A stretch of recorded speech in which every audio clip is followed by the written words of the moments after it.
easy. So my name is Stanley, and my workmate is Duncan.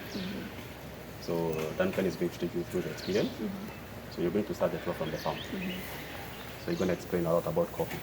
Different varieties we have, different grades of coffee we have, different terms used in coffee. You know, people just say coffee and all stages, but there are different terms and the different stages. Yeah. So from the farm, we'll take you to the processing part. So you'll be able to see some of the machines that we use to process the coffee. The drying part, fermentation process. You'll be able to see the drying beds as well there. And then from there, we'll take you to the processing factory. Whereby now you have the final product as the green beans. So you remove the husk and then you have the green beans. Now having the green beans, you'll be able to come up there. That's why we do the roasting. So he's going to take you through the roasting session as well. You'll be able to roast a small batch of coffee. Maybe 2 and medium roast and a dark roast. You'll be able to select different profiles we have of coffee roasting. And then at the end of the tour, I'll have prepared a cup of coffee, and then you can have a freshly brewed cup of coffee by the end of the tour. So it's a full coffee experience from the farm to the cup. Okay. That's good. Are you ready? Yes. Anyone who wants to freshen up, use the washroom maybe. Right door there. How long are we out there? Maybe 2 hours. Yeah, maybe 2 hours. Okay. At the farm. Okay. At the farm, maybe around like 40 minutes. Okay. From the farm now, you'll be able to take. I'm saying about the whole experience. Okay. No, I meant that. Wondering where we're walking to.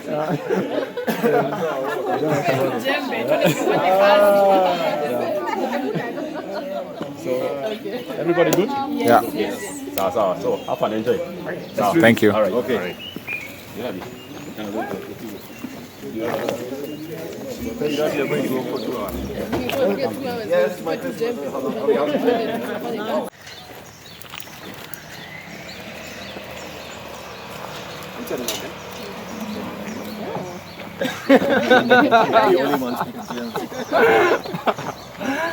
Hi, Duncan.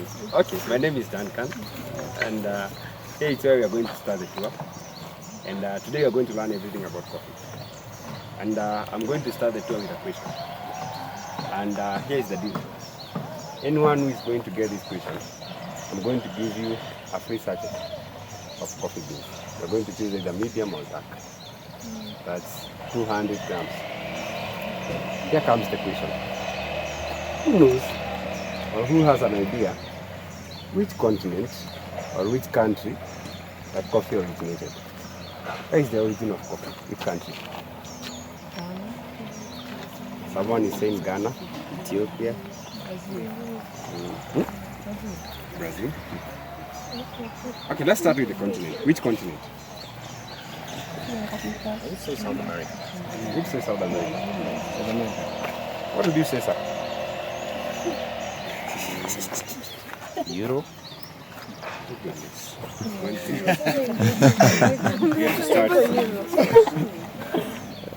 You were saying something, Ali. I said Ethiopia. Which continent? Africa. There you go.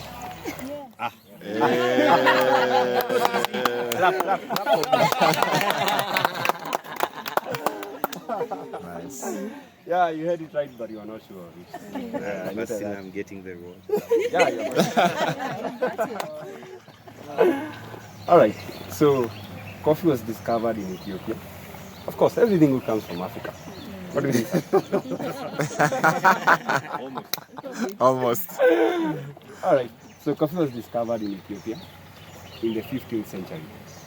Unlike other kind of discoveries, whereby you are going to find it's like one name, Michael Faraday, and boom, everything about electricity and such. For coffee, it's a little bit different. In Ethiopia, they have different tribes, just as Kenya we have. Each tribe has got a legend, kind of story of how coffee was discovered.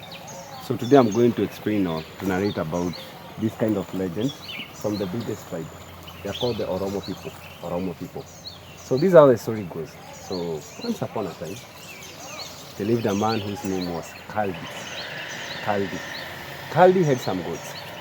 And one day, Kaldi was grazing the goats out in the field. And he noticed the goats ate some deep red cherries from a certain shrub. That evening, the goats could not sleep as usual. So, and Kaldi was like, okay, what's happening to my goats? And The following day, he decided to harvest the cherries, visit an abbot in a monastery, and then try to get some wisdom, like what was making the goats after eating this kind of cherries to behave in this manner. So when he went there, the abbot was like, okay, you're saying the goats ate the cherries and this is how they behaved. So, and the guy was like, I think these cherries are very satanic, like they're very evil. And Kaldi was like, okay, sir, what do we do? And the guy was, you are going to start a holy fire and you are going to destroy the cherries. So they started the fire and started to destroy, to burn now the cherries. After burning them for some hours, they noticed there was a good fragrance that was coming forth. And they were like, okay, maybe it's not satanic after all, maybe it's something good. So they changed their mind, yeah? So out of curiosity, the abbot decided to make a drink from it. So he had some hot water, passed them over the parchment, the remains, and then the guy drank. Half of the night, the abbot couldn't sleep. Guess what he did? He prayed. The guy prayed half of the night. Then the following morning, he called all the other abbots and was like, hey guys, I have a secret. And everyone was like, what's the secret? And the guy was like, I drank from the satanic cherry and I couldn't sleep. Now everyone was like, no, you're just making it up. And they were like, you're going to repeat the same procedure. We can give him the way.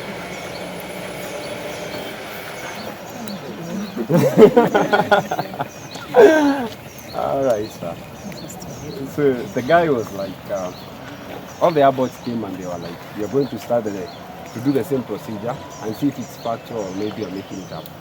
So they tried and it worked. And that is how Kafa was discovered. Not coffee, Kafa. That's the original name of coffee. So in the 15th century, Kafa started as a spiritual charm. You would go to places of worship and then you'll be given a black beverage in small amounts and then you'll be able to drink. So the notion was you'll be able to take away the fatigue and you'll be able to concentrate in prayer. That is how it all started. So if you do some research, you're going to find it. Of course, I'm not making it up. It's a good story. All right. Yeah, so someone else talked about South America. So let me take you through the journey of coffee, how it became to be global. In the 16th century, traders visited Ethiopia. They were from Yemen. So these traders were just here to do business, but they were intrigued or surprised because now you see there is a free beverage, places of worship, and it's only found places of worship, and they were like, okay, what's so special about this beverage? So they were told it's called Kafa. They tried it and they were like, we should take it home. And the people in governance were like, no, you're not taking it home, you're just going to drink it here and from us, go back to Yemen. You're not going to drink. You're not going like actually to carry it from here. So they smuggled, they stole the seeds from Ethiopia and took it to Yemen. In Yemen, they planted the coffee seeds in a district that is called Arabia district. And they distributed it to the whole region, which today we call it the Arabian Peninsula. And that's where we derive the name Arabica coffee. So these traders, they were pissed off again, because now you see, the culture in Ethiopia was, it is a free gift, a free beverage, only drank at places of worship. So there was no way to economize it. So someone came up with a very brilliant idea. They started what was called Quivia Kenan. So Quivia Kenan, it's more or less like a coffee shop. But now these were like social classes. Only rich people, wealthy people could be able to purchase it at that place. It was called Quivia Kenan. And the culture went on almost the whole of the 16th century. So again now, coffee was only in two places, Ethiopia and now Yemen. In the 17th century, this was now the era of exploration. And in Europe, every country was building ships and they were like, my ships are better than your ships. And that is how now explorers were able to arrive at the Arabian Peninsula. In the 17th century, everyone in Europe was drinking chai, tea. Guess who was manning the business? The British. They were the ones who were manning the business and they were in charge. So when the explorers arrived at the Arabian Peninsula, they wanted to know the logistics of the area and also they wanted to know, like, to get flesh supplies. So they were the only place where you can find people who can give you this kind of info, it's only at the Quivia Kenan, the coffee shop. So they interchanged. Rather than calling it kafa, they called it coffee. That's why now the name coffee came into play. Again, coffee was smuggled. It was stolen from now Yemen and now to all the other parts of the world. Okay, if you do some research, you're going to find some interesting stories of how it was smuggled. Some people will say slaves. All of that. Some people will say it was taken as souvenirs to emperors and such. You're going to find all that. The first place where coffee landed, it was Venice, Italy. Because now it used to serve as shipping docks. Ships could just come and dock and then you go back home. And rumors has to it, people from Italy, they love propaganda. So when coffee landed there, it was like bitter herb from Satan. Because now you see, it was coming from Yemen, Islam, and now you're talking about Catholics. So now they are like bitter herb from Satan. So they had to brew coffee, take it to Pope Clement VIII. So the poor Pope had to cup it and then give a verdict. So when the Pope cupped it, he was like, nothing evil, nothing satanic. And now, from an early culture, Italy started a rich coffee culture. Up to date, it's one of the best places where you can sell coffee because they have a very good culture of coffee. Then later it was distributed to different places. The British, that is King George, imposed heavy taxation on tea, on chai. Now everyone rioted and was like, stay away with your chai. You're going to find other alternatives. And there was coffee. Every country tried to plant coffee. Every country in Europe tried to plant coffee in their places. Fortunately or unfortunately, it didn't work out, it didn't grow. So we have some places that are elevated and where the equator passes and the tropics. There is where only coffee thrives. So we have South America, we have Brazil, we have Indonesia, we have places like Peru, Colombia. Coffee thrives very well. Then later, Brazil and South America noted one thing. This coffee from Arabian Peninsula, which now is termed as coffee Arabica, it was only grown in elevated places and countries where you have the equator. In the tropics, it was not performing very well. So they came up with another species of coffee, which we call coffee robusta. So in the whole world, we have two types of coffee. We have coffee Arabica and we have coffee robusta. Let's talk about the difference between the two. So coffee Arabica, it's the aromatic coffee. Has the aroma, has the notes, the good notes and everything. And 65% of the whole world, we drink coffee Arabica. Coffee Robusta, on the other hand, it's more of economies of scales. It's grown in bigger places, lowlands, a little bit lowlands in the tropics. Has more caffeine, it's more bitter. And most people use it to make instant coffees. But now you have to blend it with a little amount of coffee Arabica to give it now the fragrance and the aroma. Right? So that's the history of coffee globally. Yeah. Let's come back to Kenya. Since we are in Kenya. Everything good comes from Africa. Yes, it does. Everything good comes from Africa. But, there is a but the African continent, we do not harness the final product. We do not process the last bit of it. It's like everything has to go to Europe or overseas, refurbished a bit, then it comes back and everyone is, new trend. And everyone is excited about everything. So I want to talk about the history of coffee in Kenya at a glance. And here I'm going to ask another question. Let's see who is going to get this one. But now this one is a little bit hard. Who knows? Who introduced coffee in Kenya? Or who are the people that introduced coffee in Kenya? The Italians in Malindi. Italians in Malindi. That's a good Just a guess. joke.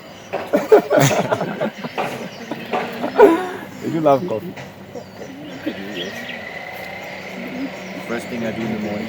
A cup of coffee. Someone is whispering in the British. Who is that? That's a pretty good idea. Any other guess?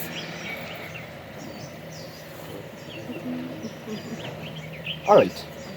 Well, we would say the British because they were the colonialists, so we'd expect they are the ones who brought the coffee with them. Coffee was never an Englishman's affair. Yeah, tea was. Karen Brixton? But she did plant She tried, but it didn't work out. Yeah? No, Karen was among the first ones to do proper estates. So, but she was not English. She was Dutch. Danish. Danish. Danish, yeah. Okay. All right. Let's get into it. This one, I think this one I'm going to keep my gift. Coffee was introduced by missionaries. They were from France and they were Catholics. They were called Holy Cross Fathers. And they introduced coffee in the year 1893. 1893. So their aim was, they were here to preach the gospel. So they were like, we are going to introduce coffee, show the community how to start the plantation and be able to participate in the international trade. And then we are going to get a good deal from the people. We are going to stay here, build our stations here and preach the gospel. That was their aim. But 7 years later, 19th century, Kenya was colonized by the British. So the British didn't introduce coffee. They colonized Kenya and found coffee plantation that was 7 years old. But when the British landed here, they were like, this is a good land. Tea can do very well. So they started massive tea zones, the tea plantations. That is what they started. 20 years down the line, that is when the British noted the European countries had actually left the tea business. They were no longer doing tea in the morning. People were starting to do a lot of coffee throughout the day. And the Brazilians were doing very well in the market, in the European market. So the British were like, let's go back to our colonies and try to see where coffee can thrive. So in 1922, that's when they came to Kenya and started what was called Scotland Laboratories. So the lab was to improve the bourbon seed, the first seed of coffee which was introduced by the missionaries. Yeah. So we have two types of coffee, but each country that grows coffee, you either do coffee Arabica or you do Robusta. But of those two, there is what we call the varieties of the subspecies. And this explains why coffee from different places will always have a different kind of taste. So when the British started the lab, the Scotland lab, in 1922, they were able to give Kenya 3 varieties that we still use up to date. 3 varieties. So one of the varieties is called SL28 varieties. So the aim of these 3 varieties was to improve it. They were able to give high yields compared to the first mother seed, which was called bourbon seed, which was still coffee Arabica. In 1947, the lab closed down. The reason why the lab closed down was because of the Mau Mau revolution. So there was fear in the country, because now you see, the guerrilla warfare was what was used by our fathers. So they would just come and snatch and then go back to the forest. So due to that kind of fear, the lab was closed down. The Kenyans went to the colonial government and they were like, we can still run the lab. So we have learned from the best. If we open it, we are going to run it. And they were told like, that's a brilliant idea, go forth and work. And they were like, this is not Scotland. We have to name the lab under our own name and our own management. And the lab up to date is called Royal Coffee Institute. Still operates up to date. In 1960s, there were 2 diseases affecting all the 3 varieties. One of it is called coffee berry disease, and then we have another one called coffee reflux. So the British were like, hey guys, you said you learned from the best, give us some solutions. So the Kenyans were able to come up with other 2 new varieties, and they were able to give them some sprays. One of it is called, it's very famous, it's called Royal 11, which translates black 11. Royal is a Kikuyu name. Royal means black. So it's called Royal 11, and then the last one is called Batian. Of course, from the slopes of Mount Kenya, we have Melion, we have Batian. Yeah. So right now in Kenya, we have 5 varieties, and in Kenya, we only grow coffee Arabica. So from there, a little bit of history so that now we can talk about now the coffee bushes. Kenya, of course, got independence in 1963. Kenya is very hospitable, of course, that one, you know. So the English people did not just leave the country. Actually, the settlers left the country in the late 70s. So when they left the country, the first government organized people in what we call cooperatives, and then you join up as farmers, and then you'll be able to process your coffee and also the tea, and then you'll export it. So that is how the land was acquired. This farm that we are in right now, the name is Mbumi Coffee Farm. Mbumi Coffee Farm. But the brand of coffee that we do sell is called All Seasons Coffee. So that's the difference. It was bought from the government in 1978. 1978, that is when it was bought. And it's owned by a Kenyan man. It's 500 acres piece of land. Initially, the whole of this region, the whole of this Kiambu, used to have 5 farms. Used to have 5 farms, only 5 farms, which were massive and big. And this used to be the place where they used to process everything and export everything. Due to the business, how it evolved to be, the coffee business, you need to be in a cooperative. In the cooperative, you need to elect some people to represent you. Once you harvest, you need a marketer, you need an auction, you need someone to even finance you. Then from there, you're going to take everything to Mombasa. You're going to have someone from maybe Starbucks who's going to come and check your coffee, then buy it, take it now to Starbucks. When it comes to the payments, it follows all those channels, not forgetting the taxation. So at the end of the day, you as a farmer, you're going to get peanut space, money that is not even enough even to be able to put back to the farm. And then to another thing happened. Almost all the embassies, they shifted from the capital, it came to the outskirts. So the land appreciated. So you can imagine now the farmers in the other 4 farms, they were now doing these kind of calculations. Either I go to real estate or I do coffee. So most of them started to do real estate. And that's why you have all the estates around here. So what happened to this farm? We stopped exporting coffee. We started dealing with the domestic market. And that's why we are still in business.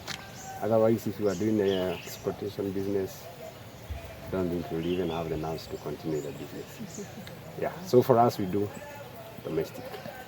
So the only type of export we do, it's only if you have someone who want to buy some souvenirs and go with them. That's the only kind of export we do. Good.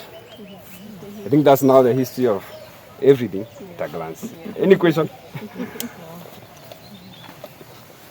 Any question? All right. That's the idea.